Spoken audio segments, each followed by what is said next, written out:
Okay, I'm using new software today, so I'll see how this goes. Quid. What?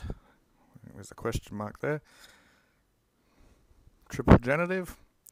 How grave, how serious was this decree of the consul Mamercus Aemilius Lepidus? Okay.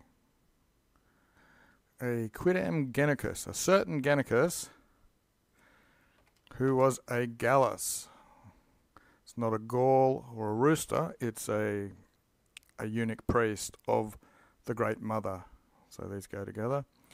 Who by the praetor of the city, I think it's Urbernore or something in some other versions, who was this guy, Oreste, he had asked and obtained that it be restored in the goods which this praetor had ordered in the case of Navius Annus, this guy. And the story continues, of whom his possession, following the tablets of the Will and Testament, which had been accepted by this guy as well. So this city praetor must have, the goods of this other guy had been given to the wrong party, and it's been restored to the correct guy. What the hell's going on here? This new software's jumping about all over the place. I was better off with the free version. Okay, so where were we?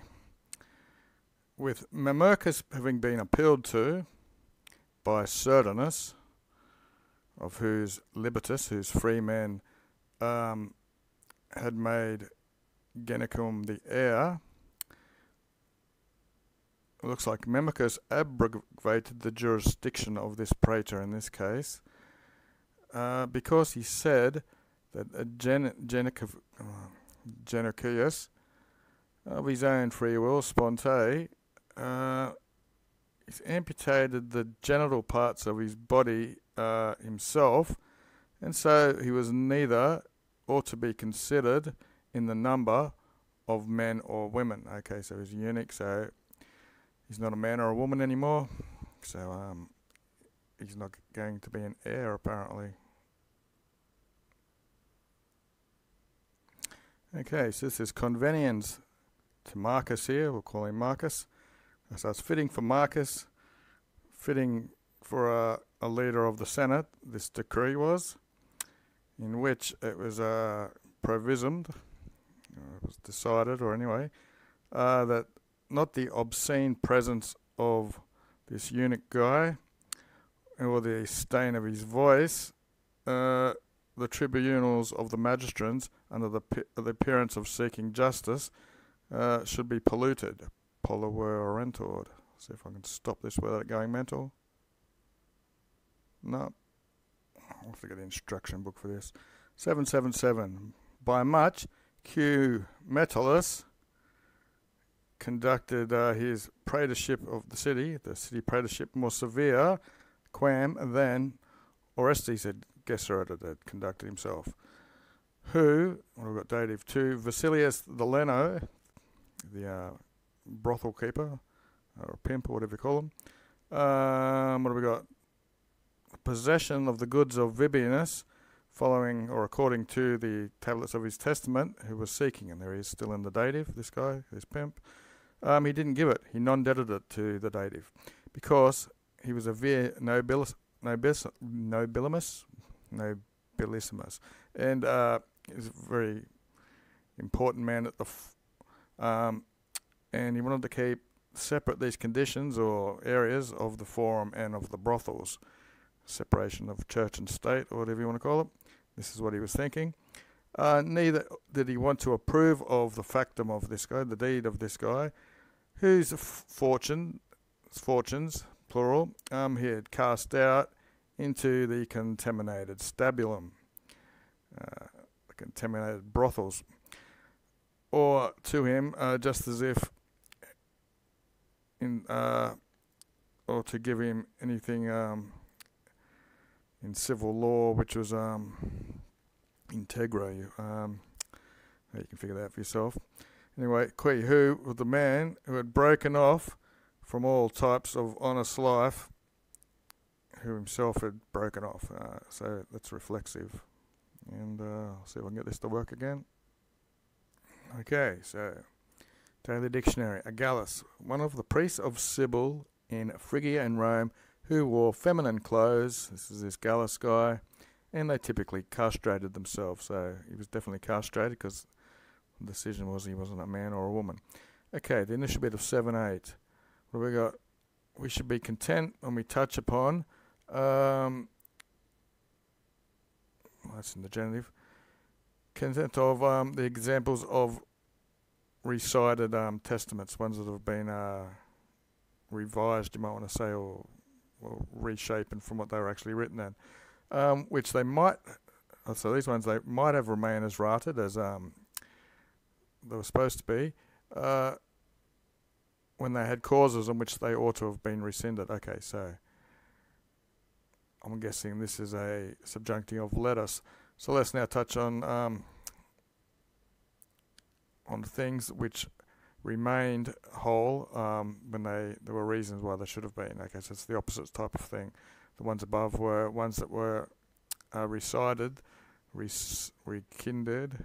That's where you get scissors from, etc. They were chopped up, even though legally they had the right. Okay, so on to 781. How far are we going today? Down here somewhere? What the hell's going on here? I've clicked on some bloody thing. Okay, 781. We've got some genitives here. Tudonatus. Looks like a guy who was well known as doing insane things. So how certain and how well known it looks like were these insanities. Inasmuch as, ut poet, he sparsated some numos, he chucked some coins around to the people, and as if his toga was a tragic toga from plays, his vest and his clothing, he was dragging it behind him, because I guess you can't drag things in front of you, in the forum, to the maximum risut, with the maximum laughter of the people, and in their sight, it was seen, forward, he did this, and many of these constantaneous things, these similar things he fecerated, he did. What have we got? Testament, he instituted as his heir, in his testament, a filium, or a filiam, depends, I don't know which is true there, filium or filius, that Titus Longius, who was proximate to him in blood, who was closest to him in his bloodline, he tried in vain, frustra, to subvert this decision. Hast as a spear, that's in plural there. If it's got some strange meaning, I don't know about it. For the centum viri, more thought what was scriptum est, what was written in the tabulates, than what they thought should be considered to have been written. So they wanted to go exactly with what was written and not what could seem to be done, I guess.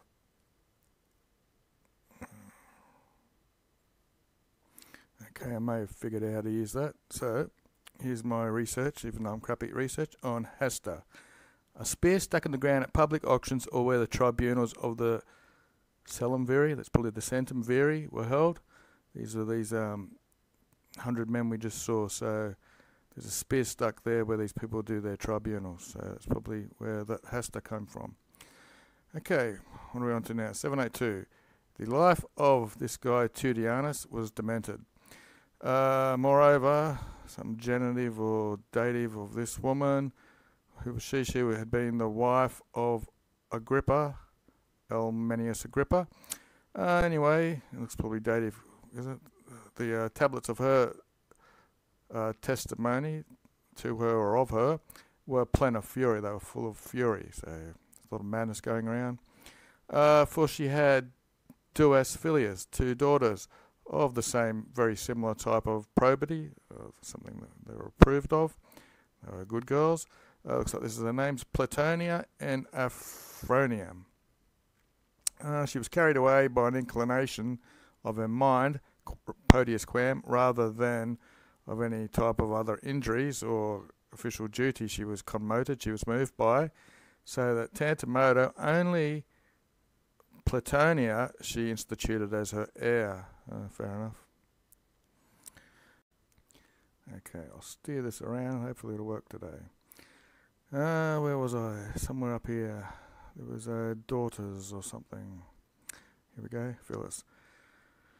So, to the daughters even of Afrania, the girl who was left out of the well, from this fully ample patrimony or estate, she legated the amount of 20 coins, which isn't actually 20, it's more like 20,000 sesterces. Okay. Afrania, nevertheless, didn't want to contend her way to have trouble with her sister. Sacramento there. So she's agreeing with that. But then by taking her Satius esse con valere, so this testament of a mother, she wanted to bear with a bit of patience and with honour, then to pluck away this money in the law courts. And quo, these are correlatives. So all the more she sustained herself with a fair mind, showing herself to be indignorium with his injury. So she could sustain this indignity more, and so it's proving her character.